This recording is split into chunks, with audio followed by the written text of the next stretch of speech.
Shouts out to Frankie Taylor. Shout out Franklin thank you for the interview. You mentioned Terence Crawford, elite level individual, as we all know, he's number 6 on the pound for pound list. He's fighting tonight at the Garden, the Mecca of Boxing.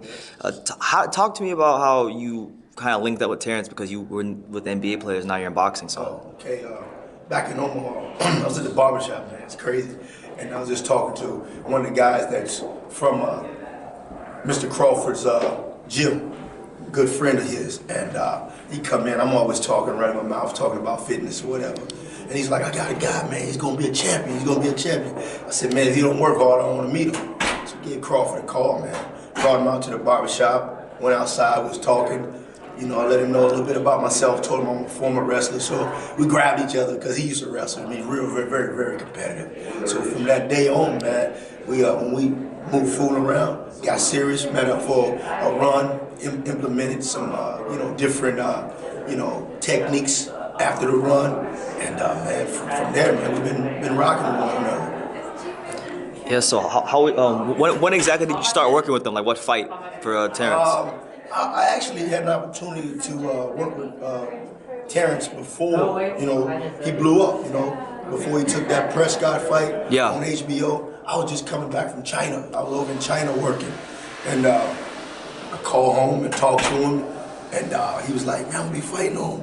I'm gonna take it, because his fight was canceled. He took the British. On short notice, yes. Yeah, on short notice. He took that fight, man.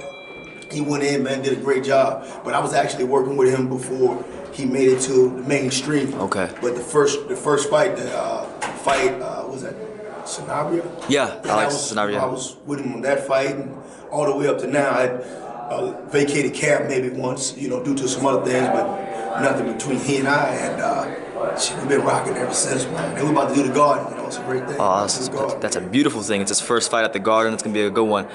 Terence, you've been, like I said, you've been around a lot of elite level athletes. What stands out about Terence in comparison to everybody you've been around? He's a huge competitor, man. He's a huge competitor.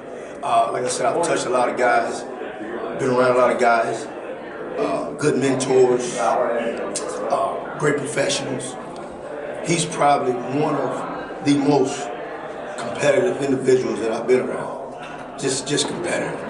Even if you say a word wrong, he wanna jump on top of you and compete. Oh, you said that wrong. You can't even spell that. That's not a word. But either way, he's competitive, and I think that's what gives him his edge. He's super competitive. And the individuals around him, man, it makes us compete even harder.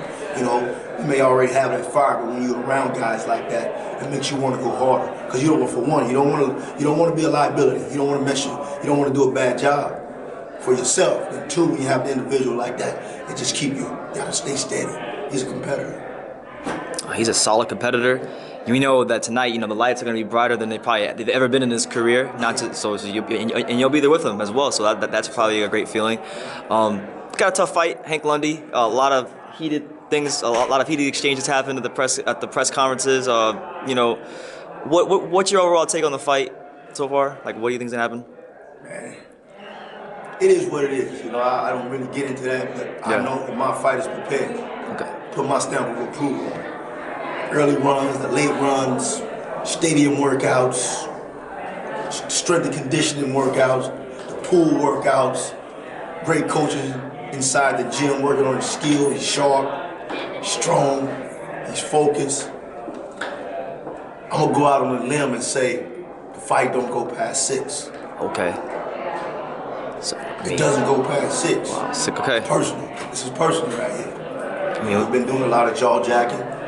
Lundy's tough. He's a gamer. But we got something special in Crawford. All right, well, Matt, I really appreciate your time. Thank you for just the interview. All right, so we'll definitely have more interviews with Des in the future. I'm looking forward to talking to you. Maybe going out to Omaha for a camp or something like that. But thank you. We actually train in Colorado Springs. Oh, Colorado Springs. Yeah, you're right. Colorado Springs. All right, so Desmond Wilford. Make sure you guys be on the lookout for him. This guy is training. This guy's helping one of the best fighters in boxing get ready for his fight. So be on the lookout for him. We're gonna have more of them in the future. And thank you, Des. Thank you.